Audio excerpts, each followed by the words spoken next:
여러분들 한 주간 주님의 은혜 안에서 잘 지냈습니까? 2015년을 시작한 지가 그저께 같은데 벌써 이 중반에 접어들었습니다. 참 세월이 빠르게 흘러간다 그런 생각을 하게 됩니다. 우리가 한참 더 주님의 재림을 이제 가까이 맞이하는데 일부의 사람들은 주님의 재림을 앞당기려고 하는 사람도 있고 또 더디 온다고 그렇게 생각하는 사람도 있어서 신앙이 참으로 이렇게 느슨해지는 그런 경우들도 보게 됩니다. 우리가 어떤 분들은 또 주님의 재림의 날을 정해서 얘기하는 사람도 봤습니다. 그러나 무엇보다 중요한 것은 지난번에 말씀드렸지만 베드로후서의 말씀처럼 주의 날이 임하기 때문에 어떻게 해야 됩니까? 우리가 그 날도 보다 더 중요한 것은 어떠한 사람이 되어야 되냐 하는 것입니다. 어떠한 사람이 되어야 마땅하뇨? 거룩한 행실과 경건함으로 하나님의 날이 임하기를 바라보는 그러한 믿음의 자세가 참으로 중요하다 그렇게 생각이 들어집니다. 그래서 예수님께서는 항상 얘기를 했죠. 주의 날이 도적같이 오리니 너희가 항상 깨어있으라 그렇게 말씀하십니다. 우리가 항상 깨어서 주의 말씀을 가지고 참으로 거룩한 행실과 경건함으로 주님의 재림을 맞이하는 그러한 믿음의 삶이 되어야 될 것입니다.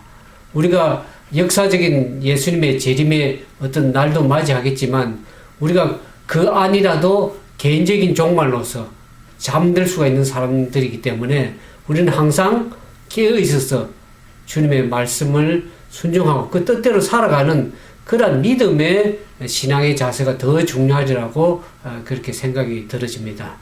아무쪼록 이제 2015년도를 우리가 중반년에 접어들었는데 한 해가 또 속기 갈 것입니다. 그러니까 우리가 늘 깨어서 주님의 말씀을 따라서 믿음으로 살아가는 매일매일의 삶이 결국에는 재림의 날을 맞이할 것입니다. 그래서 오늘 이제 우리가 에스겔서 8장과 9장에 있는 말씀을 통해서 우리 함께 은혜를 나누기를 원합니다. 이 8장에 보면 8장 1절에 제6년 6월 5일에 나는 집에 앉았고 유다 장로들은 내 앞에 앉았는데 주 여호와의 권능이 거기서 내게로 임하기로. 제6년 6일이라는 것은 여호야긴 왕이 바벨론에 항복해서 포로로 붙잡혀간 지 이제 6년이 되는 날입니다. 그때 에스겔 선지자에게 하나님께서 이상을 보여주셨죠. 이 이상 가운데에 보는 말씀입니다. 거기 보면 여기 3절에 보니까 중간에 보면 하나님의 이상 가운데 나를 이끌어 예루살렘으로 가서 안뜰로 들어가는 북향한 문에 이르리니 거기는 투기의 우상 곧 투기를 격발케 하는 우상의 자리가 있는 곳이다 그랬습니다. 하나님의 이상 가운데 이끌어서 보니까 그 이상 가운데 예루살렘으로 가서 거기 보니까 안뜰이 어떻습니까? 북향한 문에 투기의 우상이 있더라는 것입니다. 예루살렘은 어떤 곳입니까? 예루살렘에는 하나님이 계신 곳인데 하나님이 있어야 될 그곳에 우상의 투기의 우상들이 가득한 것을 에스겔이 보게 됩니다. 사절 보니까 하나님의 영광이 거기 있었다 그랬습니다. 이스라엘 하나님의 영광이 거기 있었다 그랬습니다. 그런데 이 5절에 보니까 그가 내게 이렇게 인자했는데 이제 너는 눈을 들어 북편을 바라보기를 하시고 내가 눈을 들어 북편을 바라보니 제단문 어기 북편에 그 투기 우상이 있더라.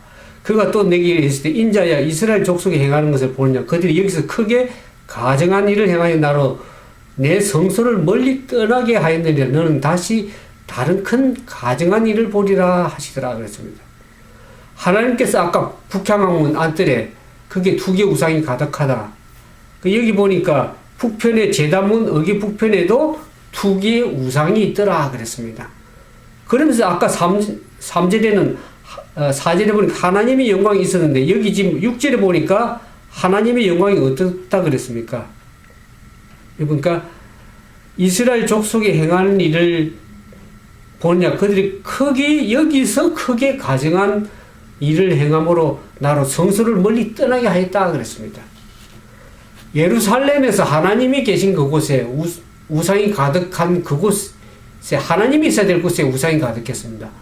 그런데 여기 보니까 북편어기 제단문에도 보니까 우상이 가득하니까 하나님께서 어떡합니까? 이제는 성소를 멀리 떠나겠습니다. 우상이 가득한 그곳에는 하나님이 함께 거하실 수 없습니다. 하나님이 결국 성소를 멀리 떠날 수밖에 없는 그런 상황이 되었습니다. 그러면서 다시 큰 가정한 일을 보니까 어떻습니까? 뜰문에 이르니 그 담에 구멍이 있는데 그 8절에 보니까 인자에 너는 그 담을 헐라 하시고 내가 그 담을 허니 한 문이 있는데 9절에 또 네 개의 시대 들어가서 그들이 행하는 가증하고 악한 일을 보라 하시기로 10절에 보니까 내가 들어가 보니 각양 곤충과 가증한 짐승과 이스라엘 족속의 모든 우상을 그 사면벽에 걸었고 11절에 이스라엘의 족속의 장로 중 70인이 그 앞에 섰으며 사반의 아들 야야시나도 그 가운데 섰고 각기 손에 향로를 든데 향린이 구름이 가득하더라 그랬습니다. 계속 그 우상이 가득한 것을 보는데 이제 그 담을 허니까 어떻습니까? 거기에 각양 곤충과 가정한 짐승과 이스라엘 족속의 모든 우상이 그 사면벽에 그려졌는데 거기에 누가 있었더라? 이스라엘 족속의 장로 70인이 있었다는 겁니다. 그러면서 12절에 보니까 또 내게서 인자 이스라엘 족속의 장로들이 각각 그 우상의 방황 어두운 가운데서 행하는 것을 내가 보았느냐? 그들이 이르기를 여호와께서 우리를 보지 아니하시며 이 땅을 버리셨다 하느니라 그랬습니다. 저들이 하는 말이 뭡니까? 하나님께 불평하고 원망하기를 하나님은 우리를 보시지 않는다. 하나님이 이 땅을 버리셨다. 그러니까 우리는 우상에게 경배하고 우상을 섬긴다는 것입니다. 그것이 맞는 얘기입니까? 우리가 아까 보니까 6절에 저들이 가정한 일을 행하고 우상을 둠으로 말미암아서 어떻습니까? 하나님께서 성소를 떠나실 수밖에 없었다는 것입니다. 그럼에도 불구하고 저들은 불평과 원망이 뭐라? 하나님이 저들을 보지 않으신다. 하나님이 떠났다고 그렇게 얘기를 하는 것입니다. 그래서 하나님의 뜻이 어디 있는지를 저들은 분별치 않고 자기의 탐욕과 자기의 마음에 맞게 우상을 섬기고 있었다는 것입니다. 그러면서 13절에 보니까 또 다른 큰 가정한 일을 보리라 했습니다. 그 큰 가정한 일이 뭐냐면 14절에 보니까 북문의 일을 보니까 여인들이 어떡합니까? 단무스를 위하여 애곡하였더라 그랬습니다. 여호와의 전에 들어가는 그 북문의 일을 보니까 여인들이 단무스를 위해 기도했다. 이 단무스라는 이 신을 위해서 애곡했는데 이 신은 이방신입니다. 바벨론이나 그 당시 아수르나 베니게 그 이방 나라들이 그 풍요롭게 하는 신, 그 신에게 이 이스라엘 백성들이 하나님을 섬겨야 될 하나님의 백성들이 이방신을 섬기는 그 일을 하는 것을 보게 됩니다. 저들이 마음의 탐욕을 쫓아서 어떡합니까? 저들을 풍요롭게 하고 저들에게 평안을 가져다 주는 그러한 단무스 신에게 경배하는 것입니다. 그것이 하나님께 얼마나 가정한 일인지를 저들은 알지를 못했습니다. 그러면서 15절에 보니까 너는 또 이보다 더 큰 가정한 일을 보리라 그렇게 얘기를 합니다. 그러면서 16절에 보니까 그가 또 나를 데리고 여호와의 전 안뜰에 들어가시기로 보니 여호와의 전문 현관과 제단사에서 약 25인이 여호와의 전을 등지고 낫을 동문으로 향하여 동방태양에게 경배하였다 그랬습니다. 그러면서 하나님께서 이것이 여호와의 성전 안에서 행하는 이 가정한 일을 보고 하나님께 어떻게 합니까? 17절에 인자 내가 보았느냐 유다 족속이 여기서 행한 가정한 일을 적다 하겠냐 그들이 강포로 이 땅에 채우고 또다시 내 노를 격동하고 심지어 나무가지를 그 코에 두었느니라 그랬습니다. 여기 강포를 이 땅에 채웠다 그랬습니다. 저들이. 여기서 강포라는 이 말은 히브리어로 하마스라는 말입니다. 이 하마스라는 말이 어디에도 사용되냐 그러면 우리 창세기 6장 11절에 보면 홍수 이전의 제약을 묘사하는데 이 말을 사용했습니다. 홍수 이전에 창세기 6장 11절에 보니까 어떤 말이 나오냐 그러면 창세기 6장 11절에 보니까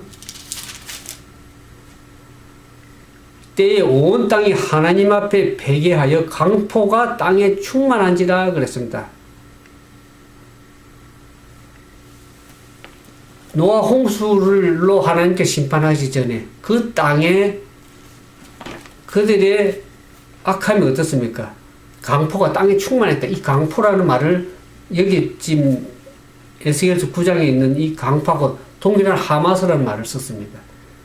그래서 하나님께서 저들을 물로서 심판할 수밖에 없었습니다. 노아 홍수 때.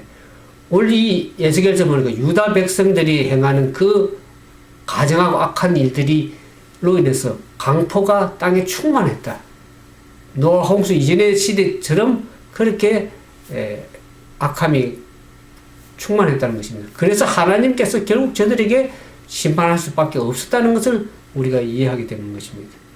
그래서 18절에 보니까 그러므로 나도 분노로 갚아 아껴보지 아니하시고 긍휼을 베풀지 아니하리니 그들이 큰 소리로 내게 부르짖을지라도 내가 듣지 아니하리라 그랬습니다. 하나님께서 왜 분노하시는가? 원래 에스겔서 8장에 보니까 왜 하나님께서 분노하실 수밖에 없는지, 왜 하나님께서 유다 백성들 향해서 심판할 수밖에 없는지를 우리가 알게 되는 것입니다. 그래서 이제 보니까 하나님께서 유다 백성들이 이와 같은 우상을 가득 채우고 있었습니다. 그들의 악이 충만한 걸 보시고 하나님께서 결국에 심판을 베풀 수밖에 없는 상황인데, 원래 우리가 이 시대를 살아가는, 마지막 시대를 살아가는 저희들에게 원래 여러분들의 마음에 무엇을 두고 삽니까? 우리가 고린도전서 9장 16절에서 17절에 보면 하나님의 성전은 어디에 있다고 그럽니까? 하나님의 성전은 바로 우리 자신에 있는 것입니다. 고린도전서 9장 16절 17절에 보면 너희는 너희가 하나님의 성전인 것을 알지 못하느냐? 하나님의 성령이 너희 안에 계시는 것을 알지 못하느냐 그랬습니다. 너희가 하나님의 성전인 것과 너희 속에 하나님의 성령이 너희 안에 있는 것을 알지 못하냐? 누구든지 하나님의 성전을 더럽히면 하나님이 그 사람을 멸하시리라. 하나님의 성전은 거룩하니 너희도 그러하라. 너희도 거룩하라고 그렇게 말씀하시는 거죠. 과거에 이스라엘 족속 유다 백성들이 그들의 삶 속에, 그들의 예루살렘에, 그들의 하나님의 전에, 성전에 우상을 가득히 채운 것처럼 오늘날 마지막에 살아가는 성전인 우리가 우리의 마음속에 하나님을 섬기기보다는 우리 마음속에 우상이 가득하면 어떻게 되겠습니까? 우리도 멸할 수밖에 없는 것입니다.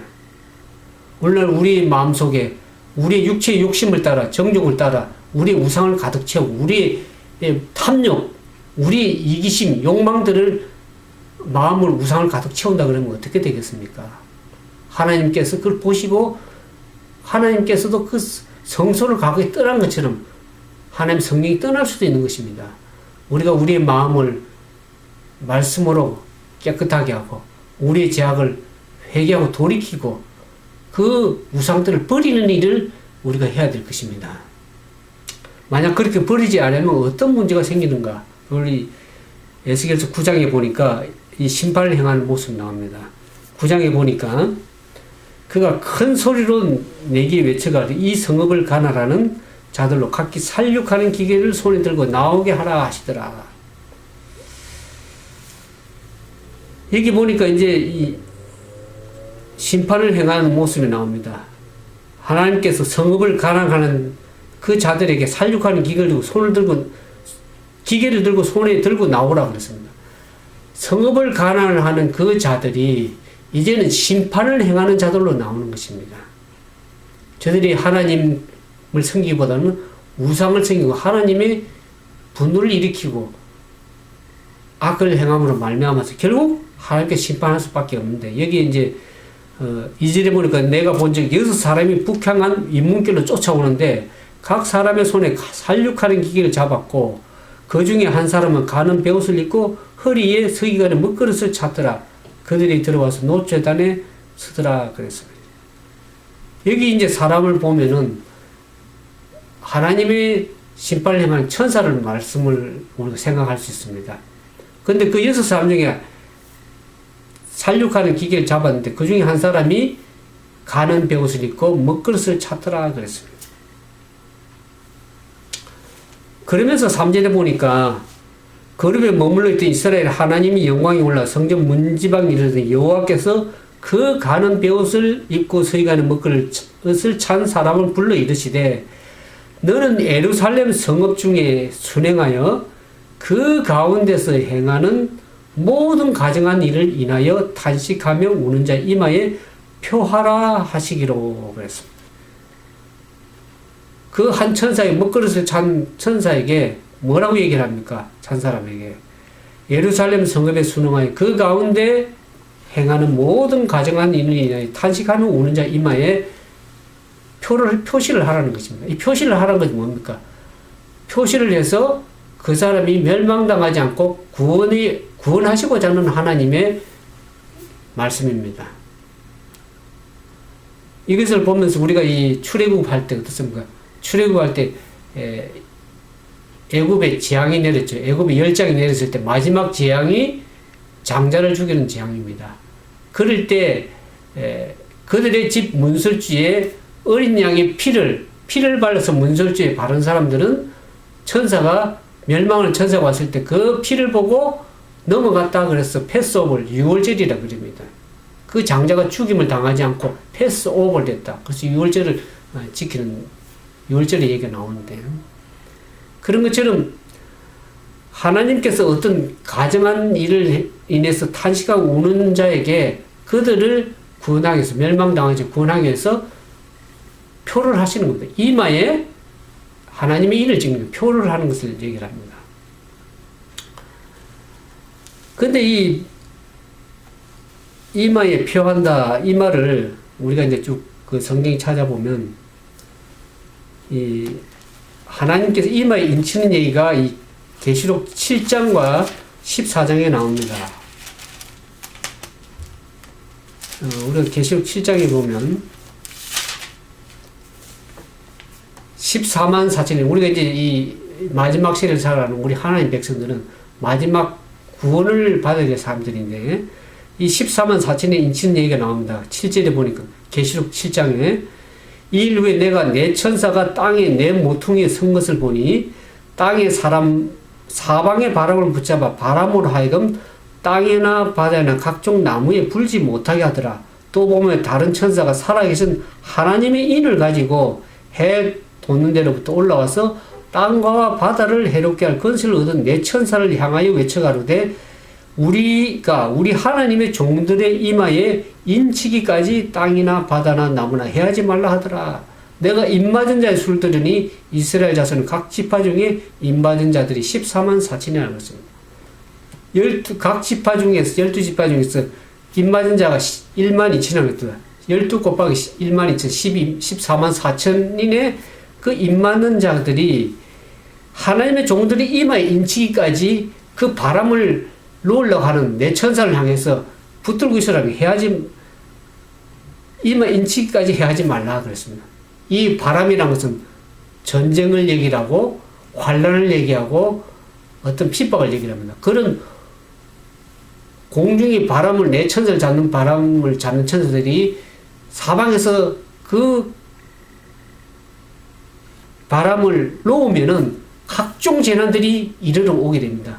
지금도 우리는 서서히 그 천사들이 손을 놓는 손을 보면서 각종 재난과 재앙과 어려움들이 한 방울씩 떨어지고 있는 시대에 살고 있는데, 그것을 온전히 낳게 되면 이 땅에는 그냥 혼란과 재앙들이 많을 것입니다. 그래서 하나님의 종들이 이마에 인치기까지 그것을 붙들고 있으라고 얘기를 합니다. 그러면서 14장에 보면 어떤 얘기가 나오면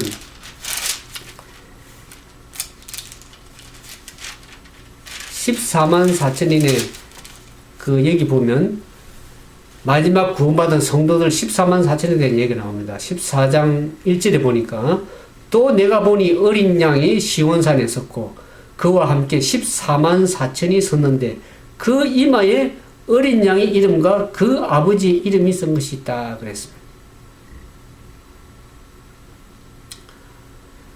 이것은 좀 이따가 이제 좀 설명을 하겠습니다. 좀 이따가 이제 설명하는데 이마에 인을 받는 얘기가 나오죠. 좀 이따가 얘기하겠습니다. 근데 여기 이제 에스겔서 9장으로 돌아가서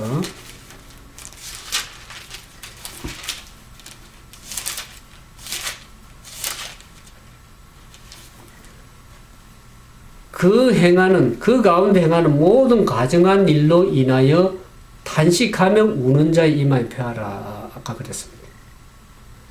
이 말은 뭡니까? 가정한 일로 인해서 탄식하며 우는 자는 어떤 자입니까? 자기 죄악을 인해서, 죄와 허물 인해서 울 뿐만 아니라 이 세상이 악해진 악함을 보면서도 울고, 특히 더 나아가서 뭡니까? 하나님을 믿는 백성이라고 하는, 하나님의 그리스도를 믿는다고 하는 하나님의 백성과 하나님의 교회에서 행해지는 악한 것을 보면서 탄식하며 우는 자를 얘기를 하는 것입니다. 오늘날 우리가 우리 자신을 볼 때 여러분들 얼마나 우리 자신을 돌이켜보면서 회개하고 탄식하면서 회개하고 돌이키려고 하고 있습니까? 또 세상이 얼마나 지금 악합니까? 제가 각종 뉴스를 보면서 한국에 놀라운 소식이나 세계 소식 보면서 얼마나 사람들이 악한지를 모릅니다. 하나님의 성령이 그 안에 거하지를 않기 때문에 얼마나 사람들이 완악하며 사람을 토막살려내며 사람을 죽이는 일을 너무 쉽게 행하는 것을 보면서 얼마나 안타까운지 알 길이 없습니다. 그와 더불어서 우리가 탄식해야 될 것은 하나님의 백성들이, 하나님의 교회가 얼마나 세속화되고 하나님을 섬기기보다는 얼마나 자기 자신의 탐욕과 자기 자신의 평안을 위해서, 자기 자신만의 행복을 위해서 얼마나 살아가는 삶인지를 알 길이 없습니다. 우리는 거기서 돌이켜서 이제 이 시대가 어떠함을 깨닫고 우리가 하나님의 말씀으로 다시 돌아가고 우리의 죄를 회개하고 통회하면서 하나님께 돌아가야 될 것입니다.